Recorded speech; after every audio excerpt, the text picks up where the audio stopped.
국제 이슈가 가까워지는 시간, 이승원의 월드시사 W 이승원입니다. 국제뉴스의 깊이를 더한 월드시사 W와 함께해 주실 전문가 소개하겠습니다.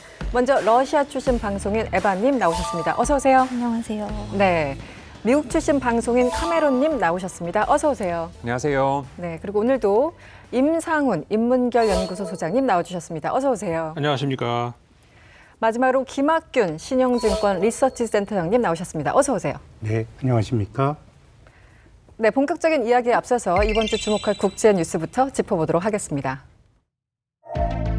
러시아 본토로 진격한 우크라이나군이 74개 마을을 점령했다고 밝혔습니다.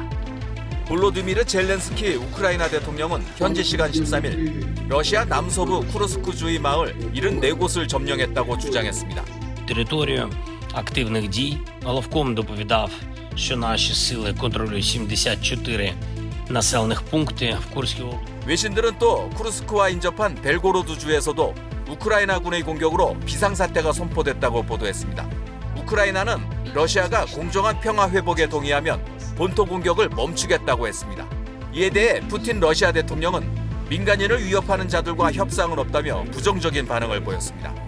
향후 종전 협상을 염두에 둔 양측의 수싸움도 치열해지는 모양새입니다. 하마스 정치 지도자 암살의 배후로 지목된 이스라엘 정보기관 모사드가 이란의 보복 폭격 대상으로 지목됐습니다.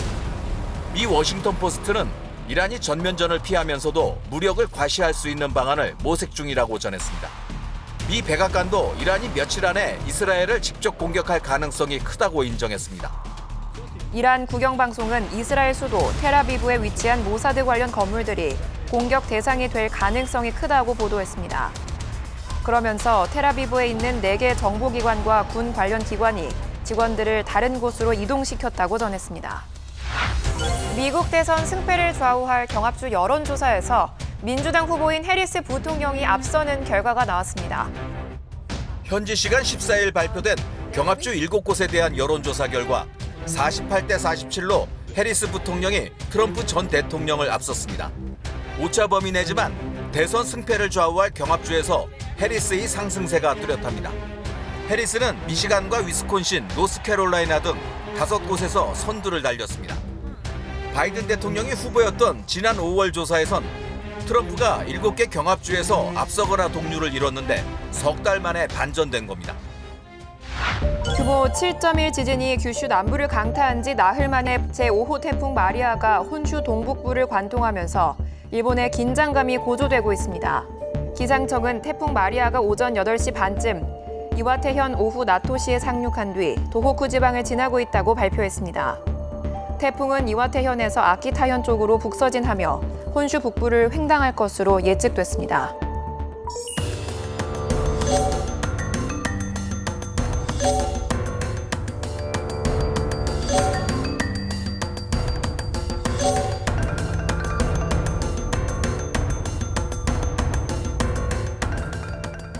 러시아 우크라이나 전쟁 이래 우크라이나의 최대 반격이 있었습니다. 일주일째 러시아 본토를 공격하고 있죠. 지금 현재 상황이 궁금합니다. 뭔가 반전이 일어나고 있는 것은 아닌가 이런 관측도 나오는데요. 네, 그러니까 그 쿠르스크 주의 그쪽이잖아요. 그 우크라이나 지도를 이렇게 놓고 보자면 흔히 우리가 많이 얘기하는 곳이 이제 돈바스 지역 아니겠습니까? 네네. 오른쪽에 있는. 그렇죠. 네네. 오른쪽. 그러니까 러시아와 국경을 접하고 있는 돈바스 지역이라고 하는 곳. 그쪽보다 약간 위쪽에 있는 마을인데, 그러니까 쿠르스크는 이제 주 이름이고 이제 조그마한 마을이죠. 근데 조그마하다고 하지만 사실은 서울의 반 정도 크기니까 크다면 또 굉장히 큰 거죠. 수천 명의 이제 기동대가 급습을 해가지고 이제 통과를 한 건데 네. 이게 사실 러시아 입장에서도 굉장히 좀 깜짝 놀랄 일이었던 것이죠. 전쟁이 시작된 이후로, 그러니까 2022년 2월 이후로 2월이었죠. 처음에 러시아가 이제 그 키이우를 점령하려고 이제 그렇게 했다가 이게 잘 안 되면서 이제 그 돈바스 지역을 밀고 올라가는 그런 전략을 바꾸지 않았습니까? 주로 이제 동부와 남부 쪽을 그렇죠, 주요 남부 쪽으로. 공격했죠. 네. 이렇게 했는데 쿠르스크 주 그쪽은 러시아도 신경을 크게 안 썼다는 것이죠. 왜냐하면 그 지역이 지뢰에도 좀 묻혀 있었고, 근데 사람들이 그 군인들도 그렇게 많이 안 있던 곳이라는 것이죠.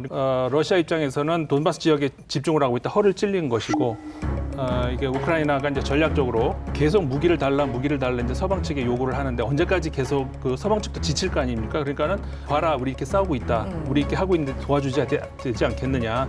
그런 차원에서 이제 그 뭔가를 보여주기 위한 그런 어떤 회심의 어떤 카드였는데 그것이 현재까지는 뭐 나름 성공적으로 성공을 했다고 봐야죠. 성공을 네. 했다고 봐야 되는데 어쨌든 지금 러시아군이 그쪽으로 이동을 하고 있는 것은 맞다. 네. 좀 두고 봐야죠. 그러니까 지난 6일 공격이 시작됐고 저희가 녹화하는 기준으로 지금 일주일째 계속 이어지고 있는데요. 그래서 이제 푸틴이 말 그대로 허를 찔렸다고 생각해서인지 지난 7일, 9일, 12일 연달아서 직접 회의를 주재를 그렇죠. 했어요. 그래서 네. 강력한 언어들이 나오고 있는데 이렇다면 이제 우크라이나는 빨리 이렇게 해가지고 어떤 식으로든 협상을 좀 하겠다라는 건데 러시아 입장에서는 혹은 푸틴 입장에서는 이럴수록 협상이 더 어려워져. 약간 뭐 이런 겁니까? 어떻게 되는 걸까요? 사실 왜냐하면 러시아는 그 돈바스 지역을 많이 점령을 했으니까. 그렇죠. 네. 그리고 이제 크림반도도 당연히 이제 가지고 있고 그러니까 이 상태로 협상을 해야 된다라는 입장인 반면에 우크라이나는 이제 젤렌스키 대통령 절대 안 된다 되죠. 이제 그런 입장 아니었습니까? 그런데 지금 그 쿠르스크 주를 약간이지만 점령을 했단 말이죠. 네. 그렇기 때문에 러시아 입장에서도 지금 상태로 협상을 하자라는 말이 이제 못 나오게 된 거예요. 상황이. 어떻게 보면은 그런 점이 그 러시아 입장에서는 아까도 말씀드린 것처럼 좀 허리를 찔린 셈인 것이고 그리고 이번에 좀 특이한 것이 원래 그 육군 보병이 이제 들어갈 때는 과거 전쟁 보통 보면 포병이 먼저 포사격을 하고 그 지원 속에서 이제 육군이 들어가잖아요. 네. 근데 이번에는 특이하게 그 드론 공격을 막 쏟아붓고 그다음에 이제 보병이 들어가는 그러니까 군사 전략 차원으로도 좀 보기 드문 네. 그런 그 모습이었다 이제 그런 것들도 있어요. 요즘은 사실 어느 전장에서 드론을 빼놓고는 설명하기 좀 그러니까요. 힘들어진 예, 그런 힘이 된것 같아요. 상황이기도 합니다.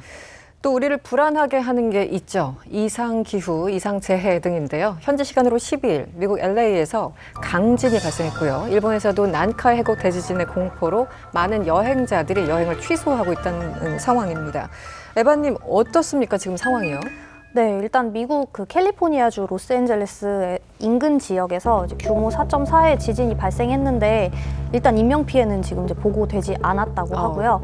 일본 같은 경우는 규슈 남동부의 그 미야자키현 앞바다에서 이제 8일 규모 7.1의 지진이 발생해서 그 난카이 해국 지진 임시 경보를 내렸는데 지금 아까 말씀해주신 것처럼 해제가 되긴 했지만 네네. 이날 이제 일본에서 발생한 그 7.1의 지진이 난카이 해국에서 나타날 대지진의 방아쇠가 될 수 있다는 그런 예측 때문에 그렇게 보았기 때문에 이렇게 경보를 내렸다는 이야기가 있고 난카이 대지진은 일본 수도권 서쪽인 시즈오카현 앞바다에서 시코쿠 남부와 규슈 동부 해역까지 이어지는 이 난카이 해국에서 발생하는 이제 지진이라고 합니다. 네. 그래서 일본 지진 학계에서는 그 난카이 해국에서 100에서 150년 간격으로 대지진이 발생하고 있다고 하는데 100에서 150년 간격. 네. 그런데 일본의 그 정부는 대지진이 30년 이내에 발생할 확률을 지금 70에서 80% 정도로 관측을 하고 있다고 합니다. 부디 일단은 큰 피해가 없는 없기를, 게 제일 네, 중요하기 때문에 큰 피해가 없기 바랍니다. 네. 카메론님 어떻게 좀 이 기사 보셨어요? 네, 기사 봤고요. 네. 사실 제가 2011년에 일본에 있었거든요. 그래서 일본 그 지진 대진이 때. 왔을 때 제가 다행히도 제가 오사카에 있어서 덜 피해를 받았는데 이런 상황이 올 때는 사람들의 심리가 약해지잖아요. 그렇죠. 그래서 특히 가짜 뉴스 많이 나오잖아요. 그래서 이런 과학적으로 근거 없는 가짜 정보가 많이 확산되고 있는데요. 일본말로 지신쿠모라고 하는데요. 네. 이거 사실 대지진 발생 직전에 나타나는 특이한 그 구름 모양을 일컫는데 저 구름을 네. 보면은 곧 지진이 오겠구나라고 네, 예상하는. 오겠다고는 그거 사실은 그 과학적으로는 그 근거 없다는 없는. 거예요. 근데 사람들이 이런 무서운 상황에서는 현혹되죠. 진짜인지 아닌지 그것도 모르고 그렇죠. 쉽게 믿게 되잖아요. 걱정하지 않을까. 네. 이게 잘못하면 사회적 혼란으로도 가니까. 그렇죠. 각 대륙 어디를 둘러봐도 어느 한 곳 편한 곳이 없습니다. 하루가 멀다 하고 들려오는 전쟁 소식, 재난 소식, 이 무더운 여름이 더욱 힘겹게 느껴지는 듯합니다.